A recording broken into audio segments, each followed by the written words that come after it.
Hola, hola, hola, hola. Bueno, hemos tenido un problema técnico, así que esta vez va a salir grabada nuestra conversación o nuestra conversa, como dice Marita, que es la creadora de Visionarias. Pero bueno, de cualquier manera, sorteamos todos los problemas técnicos y estamos aquí con nuestra conversación con la empresaria y socióloga Alicia Aradilla Sequera. Para mí es de verdad un placer, como ella dice, es muy aplicada, de verdad, es una persona con la cual me siento en mi casa. Y bueno, vamos a conversar sobre su libro, nos va a contar algunas cositas también, por supuesto, de su trabajo. Hola Alicia, ¿cómo estás? Pues buenas tardes desde el Mediterráneo, buenos días o buenas noches allá donde estéis. Hemos tenido unos problemitas técnicos que son irrelevantes teniendo en cuenta dónde estamos cada una y dónde están cada uno de nuestros oyentes y que podemos estar todos juntos en esta conversación. Así que muy agradecidos a que allá donde estén esas personas que nos ven y esperamos que interactúen un poquito con nosotras, pues podamos estar reunidos en una conversación, en esta conversa. Absolutamente, absolutamente. Este mundo del Internet es maravilloso. Y bueno, vamos a estar hablando, nos vas a contar un poquito quién es Alicia, pero vamos a estar hablando básicamente de tu libro, ¿verdad? De las palabras que nos habitan, que tiene, ya de por sí el título tiene una profundidad muy, muy especial. Así que te dejo que nos cuentes un poquito acerca de tu libro y después seguimos conversando. Las palabras que nos habitan sí que tienen al menos una intención de profundidad, porque realmente somos las palabras que nos habitan. Somos aquellas que dejamos que vivan dentro de nosotros. Y a veces incluso nos habitan las palabras invitadas. ¿Y qué son las palabras invitadas? Pues son aquellas que han conseguido habitarnos, pero que en realidad no nos pertenecen, pertenecen a otros. Como por ejemplo, pero consiguen su fin, ¿eh? Como por ejemplo cuando un día con 5 años o 6 o 4 te dicen, hay que ver que dibujas mal y no vuelves a dibujar o aún peor, cada vez que dibujas te pones la autocoletilla, yo es que dibujo muy mal. Es verdad. O no sabes cantar y te lo dicen quizás con 7 o 8 años y esa invitada, porque en realidad esa palabra no era tuya, has permitido que se quede casi como una invitada, ocupa viviéndote y habitándote, técnicamente sería que se ha convertido en una creencia y permitemos que nos habiten. Entonces, yo como socióloga especializada en lenguaje y que además vengo de la línea socioconstruccionista, que significa que el lenguaje no define la realidad, sino que el lenguaje crea la realidad.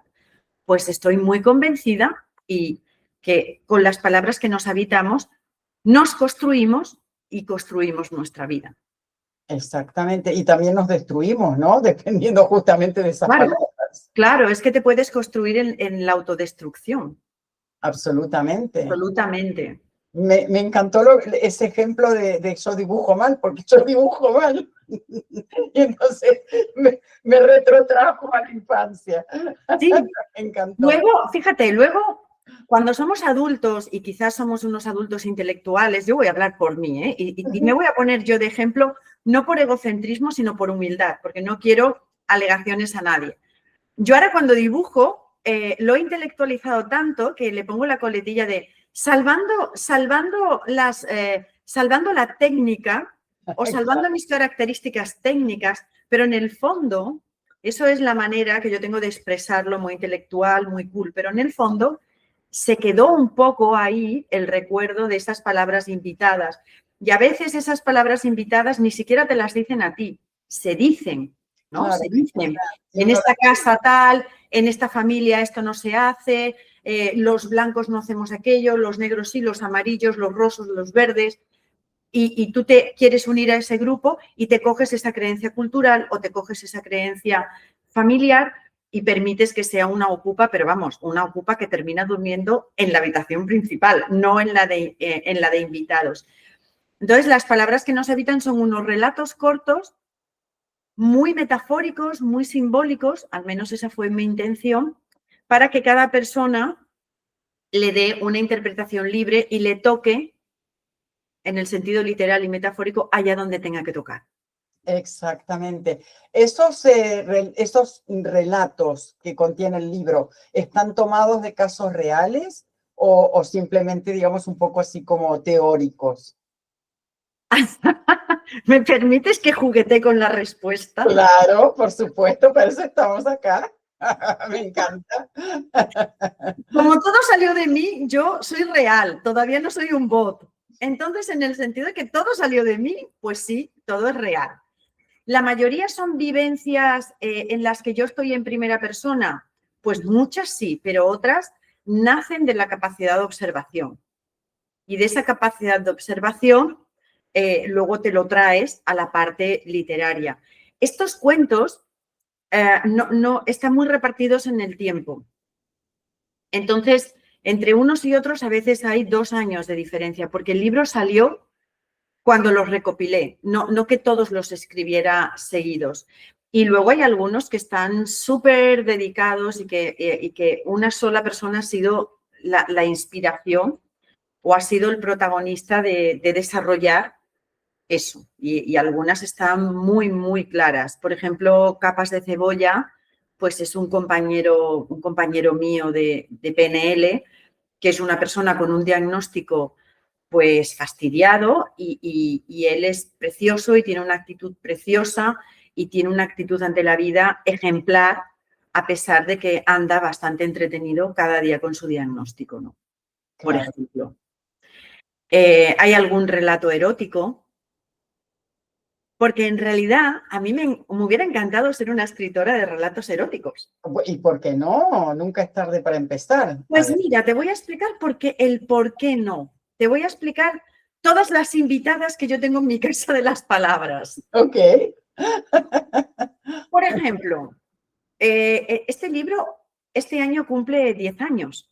Oh, wow. Ok. ¿Cuándo salió? Pues cuando salió, como toda escritora, no sé si como toda, pero como escritora novel, yo estaba muy monotemática con mi libro, para arriba y para abajo, los llevaba en el coche, llevaba uno en el bolso, llevaba otro en el teléfono. Bueno, una se pone monotemática porque es como un bebé, no lo puedes dejar solo. Tú te lo llevas a todos sitios. Entonces, en una reunión, en un congreso, coincidí con una persona que en esos momentos era el referente de marca personal, que había publicado un libro que se había convertido en bestseller. Pues nos caímos bien y en un café, de estos que conseguimos hacer un café solo, me dice, mira Alicia, tu libro no lo publicites mucho porque si tú mezclas tu trayectoria profesional con tu libro, no venderás, tus clientes se despistarán. Y yo pensé, y le hice caso. Entonces el libro lo dejé como escondido en la zona privada de mi vida y no lo sacaba tanto en todo lo que era público de mi trabajo, porque pensaba que iba a tener una repercusión pues negativa. Claro. Que yo necesitaba, no lo quería, pero necesitaba proyectar una imagen de persona seria, de persona que sabe. En mi experiencia personal yo he tenido que demostrar más que los hombres de mi alrededor que sé lo que sé. Es mi experiencia personal. Okay. No voy a entrar en generalismos, pero esa es mi experiencia profesional. Y era como, claro, pues entonces, si esto va a afectar a mi trayectoria profesional, pues como un vicio, ¿no? Lo dejé un poco Claro. a la intimidad. Bien. A otra persona, hombre, autor de muchos libros, en ese momento quizás iba por su 30 libro, de su profesión, algunos regulares, algunos muy malos, pocos muy buenos, todos publicados y muchos de ellos vendidos. Me voy a quedar con esa definición. Me dice, no, Alicia, pero es que si tú empiezas a escribir un relato erótico, vas a entrar en un encasillamiento del que no vas a poder salir. Vamos, que el relato erótico era como si me pusiera una soga al cuello. Sí, bueno, Total. es que muchos sí lo toman de esa manera. Sí. Bueno, pues nada, lo dejamos ahí, lo del relato erótico. Entonces, las mujeres que escriben, somos muchas las mujeres que escribimos. Hay un gran salto a luego ser mujer escritora y a mí me gustaría me gustaría hablarte de una cosa pequeña que es la que he puesto en LinkedIn cuando he compartido esta entrevista, que es el miedo a la página en blanco, ¿no? Está muy estereotipado, esta es mi opinión personal. La página en blanco está muy estereotipada porque la página en blanco da lugar a imágenes muy bonitas. Se ha utilizado mucho en las películas, ¿no? Ay, no puedo escribir, la arrugo, la tiro. Luego la imagen de la papelera llena de páginas en blanco, como si estuvieras haciendo una colección de dedales. Una cosa, cuando en realidad, cuando escribes, las creencias limitantes, que son muy invisibles, pero que tienen un gran impacto, y tú lo sabes como profesional, son muy determinantes a la hora de que una mujer escriba y sobre todo una mujer publique, y luego sobre todo una mujer de una manera libre viva sus publicaciones. Así que creo que es muy importante que hablemos de las creencias limitantes, que son las palabras invitadas, que a las mujeres no nos ocupan en la individualidad, pero sí nos ocupan en el género, de ahora te vas a poner a escribir, venga, otra más que hace un libro, venga, ahora todas escribís, tú. Todas esas frases, ¿no?, que revolotean en la sociedad y que ¡pam!, se nos posan a nosotras encima de nuestros sueños.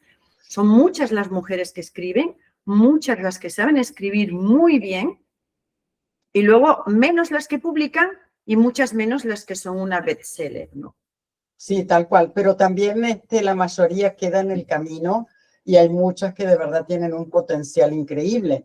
De hecho, de quienes quieren escribir un libro, no sé, se dice, yo no lo he comprobado, pero se dice que realmente un 1% solamente realmente lo escribe. Y es una pena. Y espérate, que ahora la IA se va a hacer también escritora. Bueno, ya se hizo, y ya hay muchos problemas también. Ya empezaron a surgir todos los problemas de plagio y demás, porque la IA ¿de qué se alimenta? Se alimenta de todo lo que le damos, obviamente. Sí, tal cual. La información. Ahora, ¿por qué te surge, Alicia, las ganas, la necesidad, no sé cómo le quieras llamar, de escribir este libro? O cómo te surge también, ¿no? ¿Por qué y cómo?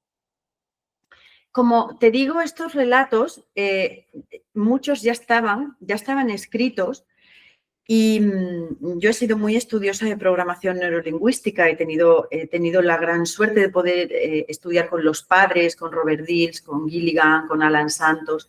Oh, wow. Y en uno de estos cursos maravillosos que hacíamos con otra compañera, Beatriz Blasco, que las dos somos muy aplicadas, nos hacíamos los ejercicios de identificar creencias limitantes, que las más importantes son yo me lo merezco o yo no me lo merezco, yo me lo permito, yo no me lo permito. Y ahí que hacíamos nuestras prácticas la una con la otra y nos dimos cuenta que las dos teníamos un medio libro ya escrito y yo llevaba 3 años, no es que viajo mucho, no es que trabajo mucho y no lo publicaba porque yo viajaba mucho y trabajaba mucho, ¿no? Okay. Yo tenía mis excusas de una cierta calidad. Exactamente. Y además unas excusas con coartada, porque yo viajaba mucho y trabajaba mucho. Mis excusas tenían su coartada. Absolutamente. Entonces nos hicimos estos ejercicios y nos pusimos una meta que al año siguiente teníamos los libros publicados. Pues fíjate, me enfermé de una bronquitis. Yo no me había enfermado de una bronquitis en mi vida. Me enfermé en un noviembre. Entonces no podía salir a la calle, no podía trabajar, no podía viajar, Estuve 10 días en casa y en 10 días junté los cuentos, los seleccioné, los retoqué 25 millones de veces, porque esto del retoque, pues ¿Cómo corresponde? Como corresponde, y lo autoedité. O sea, yo no había nunca tenido ningún tipo de experiencia con decidir portada contra portada, no sabía ni lo que era el diseño, la solapa. O sea, tuve que aprenderme el vocabulario porque ni lo tenía incorporado y en un mes el libro estaba preparado porque yo me emperré que ese libro salía para Navidad. Entonces, de años de coartada, tratamos con programación neurolingüística mis creencias de yo no me permitía ser una escritora exitosa, que no te digo que hoy lo sea, solo que yo no me permitía ser una escritora exitosa Y de una bronquitis, ahí tosiendo y tosiendo, hice todo el trabajo en unos 10 días. Y el libro quedó publicado y además pagué todo el extra. Pagué el extra de edición, el extra de impresión y el extra de todo, porque yo quería que el libro estuviera en Navidad. Entonces me decía, mire, si usted lo quiere en una semana, hay un extra de las prisas. Pagué todos los extras de las prisas. Y el libro estuvo en Navidad. Y entonces en Navidad, pues me dediqué a regalar el libro y a vivir mi libro y a tener ese proyecto que es tan personal, tan de las tripas. Luego no he vuelto a publicar relatos.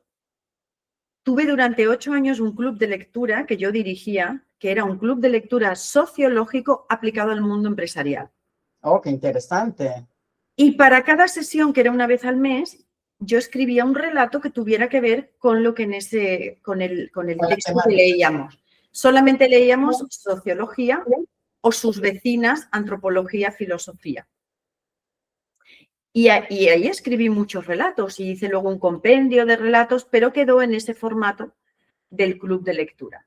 Luego llegó la pandemia y fue divertido porque escribí mi primer libro de texto con una editorial, con una gran editorial, Planeta, con el sello de editorial Diana, con Rocío Carmona, que es la editora, que es monísima, que en pandemia me llama y me dice, Alicia, vamos a escribir un libro de teletrabajo, ¿lo quieres escribir tú? Yo, sí.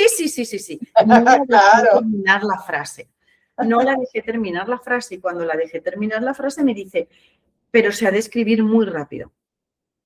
Muy rápido. Y dije, ¿quién te manda a ser tan reactiva hablando?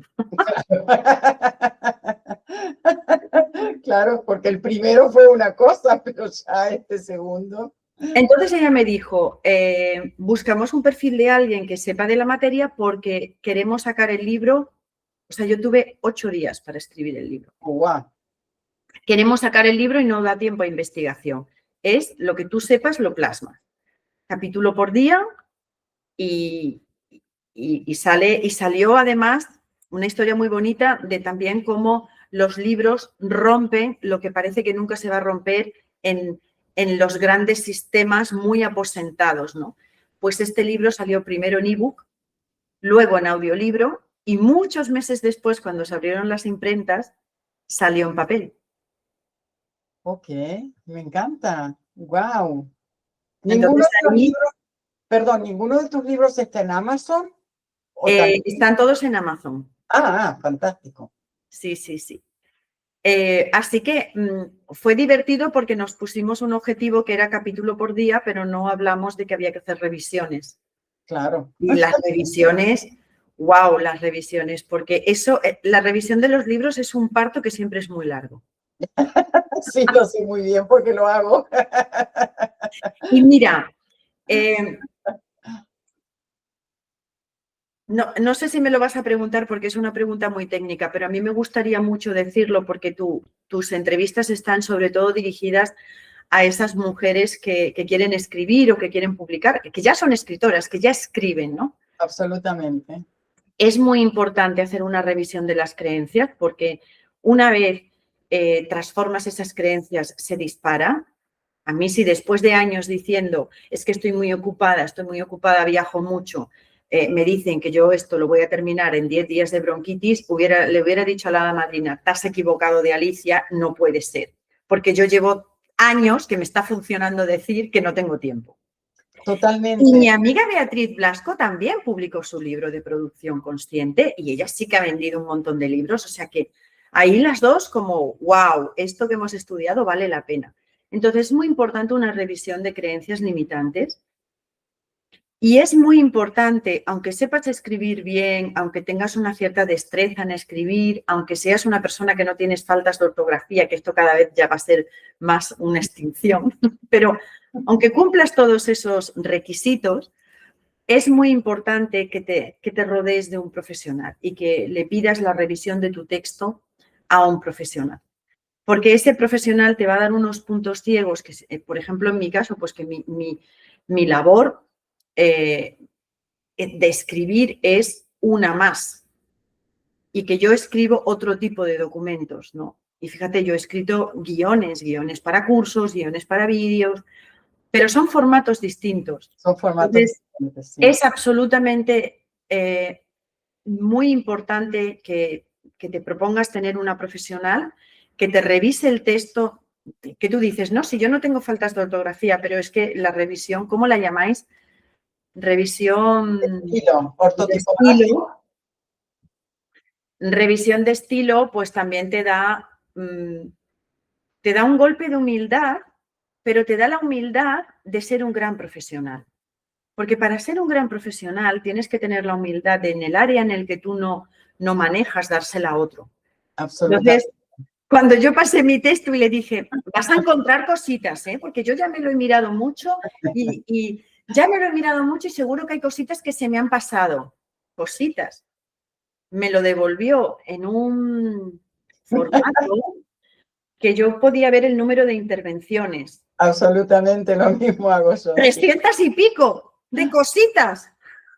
Tal cual, tal cual. De hecho, sí, yo como correctora me siento muy incomprendida muchas veces, porque es cierto, del otro lado quizás no se ve exactamente el trabajo, pero antes de seguir con esto, algo que quería comentar con respecto a lo que decías antes, hay que tener también la mentalidad adecuada y preparar esa mentalidad adecuada para escribir un libro, igual que para hacer cualquier otra cosa, ¿no? Porque si no estamos con esa mentalidad adecuada, no lo vamos a lograr. Y nos vamos a poner esas excusas, que sea de tiempo, que sea de lo que sea, para no hacerlo. Pero el tema de la corrección, que es lo que estábamos hablando recién, también es súper importante. Hay gente que dice, no, yo ya le pasé el corrector del Word y bueno, y sí, me dio y todo genial. Pues no es lo mismo. Bueno, eso va a quitar 4 o 5 correcciones. Las otras 300 las va a dejar. Absolutamente. Absolutamente, tal cual, tal cual. Y cuando escribías este libro, cuando ya le diste la forma de libro, ¿quién pensabas que iba a ser tu lector o tu lectora ideal, no? O sea, ¿a quién iba dirigido ese libro? Pues ahí también es importante no etiquetar mucho. Yo pensé que era un libro de mujeres para mujeres y luego tuve mucho más feedback de agradecimiento de hombres. Excelente, excelente. Quiere decir que se te abrió el espectro. Y yo caí, quizás también yo caí en el estereotipo de que era un libro de mujeres para mujeres. Bueno, quizás fue tu forma. Muchas veces pensamos, sí, que estamos o hablando o escribiendo para mujeres y resulta que los hombres también están necesitando de esa información, ¿no? Y es bien interesante, además, que un libro que está presentado para mujeres lo lean hombres y te den justamente ese feedback. Claro, claro, claro. Es súper interesante. También he tenido feedbacks muy negativos de hombres, ¿eh? Ok. Bueno, también es válido. Absolutamente. Sí. Con respecto a El tema es que cuando das un feedback, si no está bien dado técnicamente, si estás dando tu opinión, porque dar feedback no es técnicamente lo mismo que dar la opinión, claro. Ahí se cumple un precepto sociológico muy interesante que es la etiqueta dice más del etiquetador que del etiquetado. Sí, me encanta. Entonces, ojo con tener claro como lector si estás dando tu opinión o estás dando feedback. Que todo es válido, pero si es tu opinión, sé consciente de que es tu opinión y que tú también te estás mostrando en esa opinión. Claro, sí, por supuesto, por supuesto.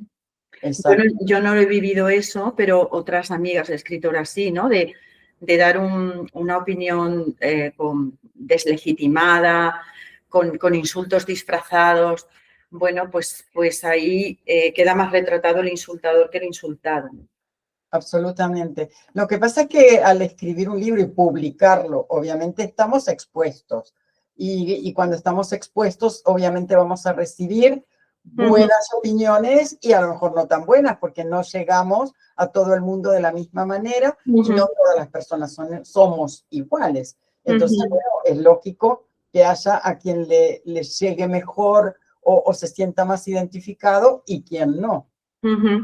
El libro también, una vez lo expones al mundo, es muy importante no tener una adhesión cognitiva muy fuerte al libro.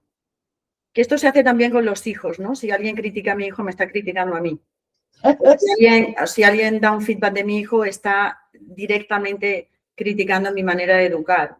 Entonces, tener ese distanciamiento cognitivo es una buena manera también de poder manejar los estímulos que recibas, los feedback, las valoraciones, las críticas, etcétera, etcétera. Y en mi caso es mi manera. Claro. Sí, está muy bien el separar. Me gusta eso, sí, tal cual, exactamente.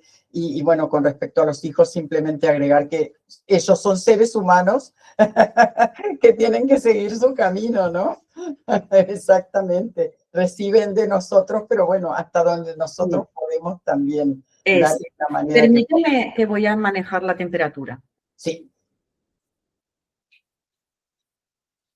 Porque si no estoy incómoda, y si estoy incómoda, no puedo dar tanto lo mejor de mí. No nos vale. Y ahí entra otro punto importante de escribir un libro, que es el autoconocimiento. Tener mucho autoconocimiento para que no entres en procesos de flagelación, de autoexigencia desmedida, de autocrítica desmesurada. El autoconocimiento es muy, muy importante. Yo me pasé mucho tiempo intentando escribir de 6 a 8 de la mañana porque me saqué mi carrera de sociología, la estudié, mi primera carrera cuando yo tenía 18 años fue económicas. Sociología lo estudié, empecé a los 32 años y ya trabajaba, ya tenía hijos y ya tenía una vida de adulto. Entonces yo estudiaba de 6 a 8 de la mañana y así me saqué una carrera con muy buenas notas.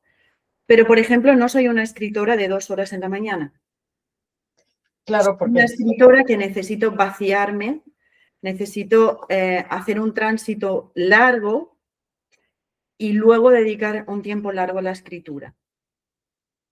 Entonces, para escribir como me gusta escribir y disfrutar y tener el resultado que quiero, necesito unas condiciones concretas o me van mejor unas condiciones concretas y está bien porque entonces yo lo que hago es crearme esas condiciones y disfrutarlo en lugar de pasarme el día diciendo, claro, es que si no escribes de 6 a 8 no eres una buena escritora. Bueno, no tiene nada que ver una cosa con la otra, ¿no? Pero porque también la comparativa entra fuerte cuando no hay un profundo autoconocimiento, ¿no? Si alguien, o sea, yo tengo una amiga que de 5 a 7 de la mañana va por la 5ª novela. Si yo me comparo, pues si te comparas pierdes. Claro, pero es que nunca podemos compararnos, o sea, Entonces, cada uno... Tal cual. Entonces es muy importante que te conozcas para que te adecúes a tu mejor versión y a tus condiciones más favorables. Y escribe desde ahí. Absolutamente. Hay gente que escribe mejor a la 1 de la mañana, porque, bueno, es el ambiente o porque la casa está en silencio o por lo que sea, ¿no? Y eso sí, es muy importante saber cuál es el momento y cuál es el lugar en el cual me siento más cómoda para escribir. Y no aplicar generalidades, porque quizás de 6 a 8 es muy bueno para hacer informes, para trabajar que no te molesta el teléfono, para otras cosas, pero automáticamente no tiene que serlo para escribir también. Absolutamente, claro. Entonces, no aplicar de, si yo hago esto de 6 a 8, puedo hacer cualquier cosa. No, esa generalidad es un poco absurda. Pues igual te va muy bien de 6 a 8 hacer algunas cosas y de 8 a 6 hacer otras. Claro, lo que pasa es que se generaliza. De 6 a 8 mi creatividad está a pleno. Sí, claro, pero como estás comentando, a lo mejor para trabajar, para hacer otras cosas está a pleno, pero no para escribir ese libro. Exacto. Entonces, es encontrar. Me gustó eso de esa preparación previa a la escritura. ¿En qué consistía, por ejemplo, esa preparación previa a la escritura? En las palabras que nos habitan, como los relatos fueron muy dispersos, no te puedo hablar tanto. En el segundo libro, en Teletrabajar Bien, que además era un libro más cognitivo porque era un manual, yo lo hice muy poético porque me encanta, pero era un manual.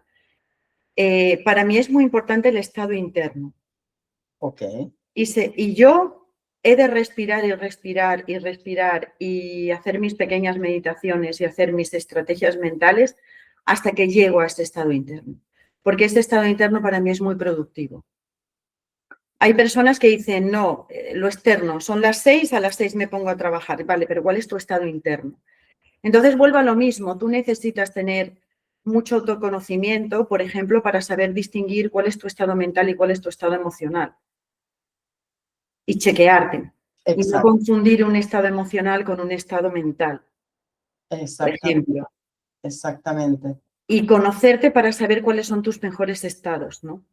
Yo tengo bolis con los que hago mejor letra. Ah, sí, estoy de acuerdo, claro, con algunos me salió horrible. Pues entonces cuando quiero escribir según qué cosas las hago con esos bolis, ¿no? Pues cuando quiero escribir según qué cosas también busco mis mejores estados, que no siempre es inspiración. A veces la inspiración para mí es un estado mental, no es un estado emocional, es un estado de la mente que va acompañado de otro estado emocional satélite. Claro, tú no estás muy inspirado si estás enojado, irático o muy apenado, ¿no? Claro, El estado mental tiene sus estados emocionales satélites que van en concordancia. Pero a veces no necesitas inspiración, a veces necesitas concentración porque estás escribiendo un texto que es un texto, no es una poesía. A veces necesitas claridad mental. El único estado mental para la escritura no es la inspiración, al menos desde mi punto de vista. bueno, no, la motivación, incluso, bueno, la angustia o las grandes alegrías también son muy motivadoras, depende de qué clase de libro estemos escribiendo, ¿no? Obviamente, yo que escribo mucho autobiográfico, es cierto que a veces mis grandes dramas me inspiran más y además la escritura me está haciendo como de terapia también, ¿no? De una autoterapia, y eso es bien interesante. Entonces, muchas veces desde el dolor o de esas grandes, muy profundas angustias, diría, pueden salir cosas maravillosas, ¿no? También. De hecho, hay muchos libros en lo autobiográfico que han escrito en procesos terapéuticos, Sí, porque los sí. mismos profesionales no les indican, más bien les ofrecen el escribir como una forma de poder soltar todas esas emociones que tienen acumuladas y bueno, y terminan después en libros publicados, ¿no? Y son muy interesantes. Exacto. La científica Nazaret Castellanos tiene un libro maravilloso de por qué escribir es terapéutico, aunque no lo pretendas, desde el punto de vista neurológico.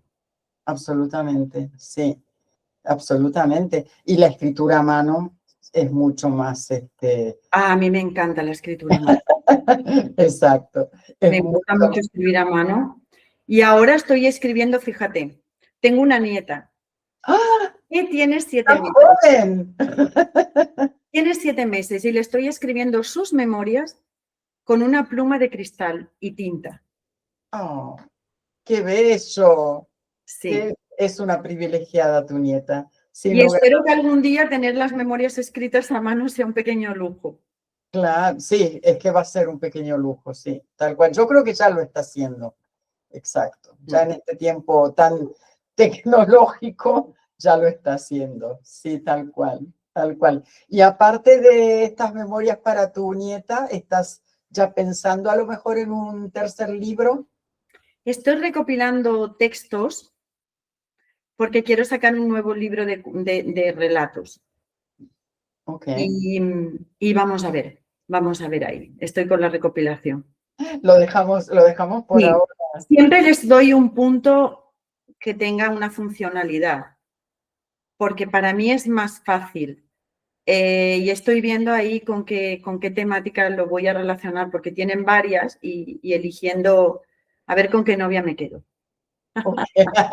Me encanta. Y me ha quedado una duda en el camino de todo lo que estuvimos hablando cuando mencionabas el tema de los relatos eróticos, Hay muchas personas que justamente les encanta escribir este tipo de relatos y para que no se unifique, digamos, con el trabajo, que no tengan problemas de que lo identifiquen y demás, escriben bajo seudónimo en esta segunda faceta. ¿No se te ocurrió nunca hacerlo? No, porque yo soy feminista por obligación social. Ok. Entonces, si me atrevo y firmo, como un gesto revolucionario, ¿no? Como un gesto de cambiar la sociedad. Y esto no es una crítica a quien lo hizo en seudónimo, porque también yo estoy hablando en 2026. Si hubiera estado en el 1926, sería otro tema, ¿no? Absolutamente, sí. Pero desde el momento en el que yo lo estoy viviendo, desde el momento erótico, creo que sería una oportunidad de cambio y de revolución social, y entonces lo haría desde mi firma, no lo haría desde un seudónimo. Ok. Es bien interesante, me encanta. Me encanta esta postura de verdad dar la cara por lo que uno quiere, cree y está convencido, ¿no? Yo conozco personas que en su relato personal conocieron personas que murieron para que nosotras votáramos. Totalmente. Entonces, quizás es el momento de que nosotras ya firmemos nuestros libros, ¿no? Con las consecuencias que pueda tener. Exacto. Bueno, yo creo que aparte de firmar nuestros libros, también todo lo que hacemos, ¿no? De verdad poner nuestro sello exacto e ir hacia adelante. El mundo tiene que cambiar. Es una necesidad, ¿no? De que vaya hacia otro sitio del que está. Absolutamente. ¿Nos hablas un poquitito de la bodichita? Que me encanta además el nombre. Pues mira, yo ahora estoy con la bodichita también monotemática, porque es un nuevo proyecto que está gestándose, van a hacer muy pronto.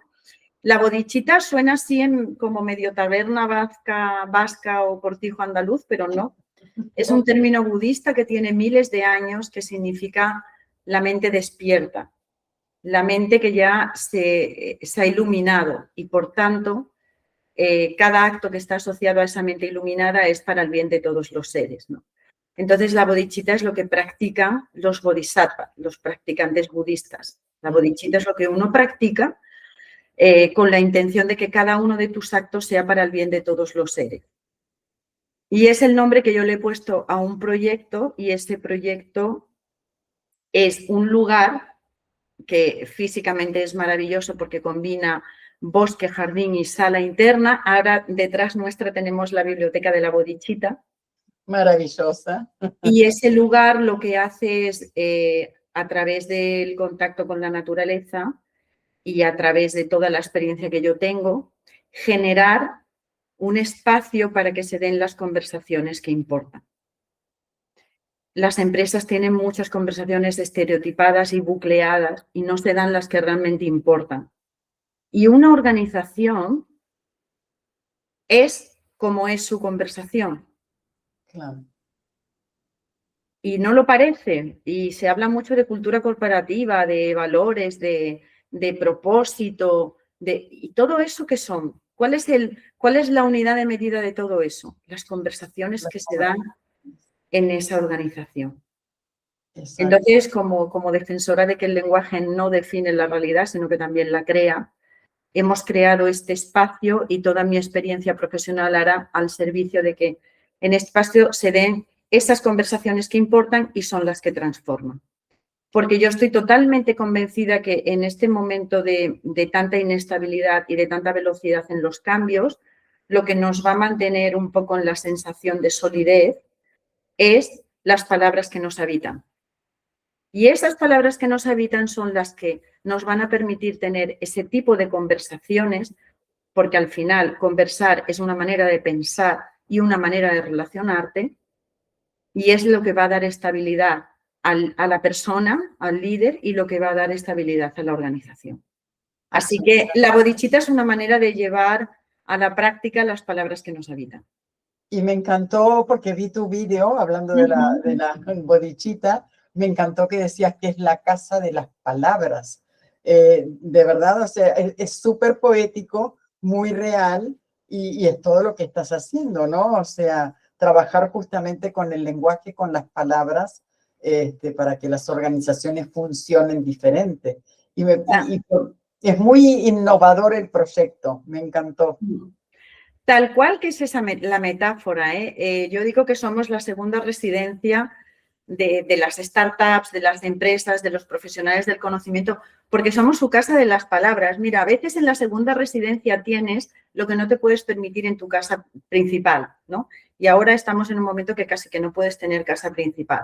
Tienes esa chimenea, tienes ese poquito de jardín, tienes ese mar delante o esa naturaleza cerca. Entonces, nosotros somos la segunda residencia porque las empresas van a tener en la segunda residencia lo que no se pueden permitir en la oficina, que son esas conversaciones que importan. Claro. Porque para tener esas conversaciones que importan, no hay que correr más, sino hay que parar. No hay que tener más atención externa, sino que hay que llevarla adentro. Así que en ese sentido, quiero pensar que somos su segunda residencia porque tienen ese lujo que a veces nos permitimos en la segunda residencia, que es esas conversaciones que importan, que son las que transforman.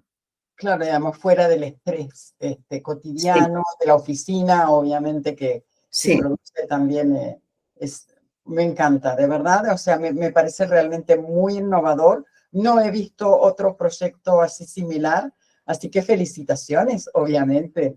Pues cuando salgamos serás bienvenida y cuando vengas a la ciudad de Barcelona estás invitada a la Bodichita y a un proyecto dentro de la Bodichita que serán conversaciones en la Bodichita.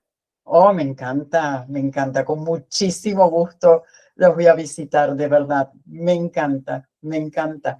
Y bueno, no tengo más que agradecerte, Alicia, creo que nos vamos a ir despidiendo, pero... Mutuo, súper agradecida a ti y a las personas que nos están viendo ahora, las personas que nos van a ver en otros momentos porque será su mejor momento y ojalá que reflexionar un poquito sobre con qué palabras construyo mi vida, pues te ayude a construirte mejor porque somos las palabras que nos habitan. Absolutamente, con eso nos quedamos. Por supuesto que los libros de Alicia están en Amazon para todos los que quieran leerlos, inspirarse y aprender de todo lo que Alicia nos puede transmitir. Así que bueno, súper agradecida y bueno, que sea la primera de muchas conversas que tengamos. Yo así lo espero, amenazamos con volver. Muchísimas gracias, de verdad. Muchísimas gracias y muchísimas gracias a todos los que estáis al otro lado. Un placer enorme. Gracias.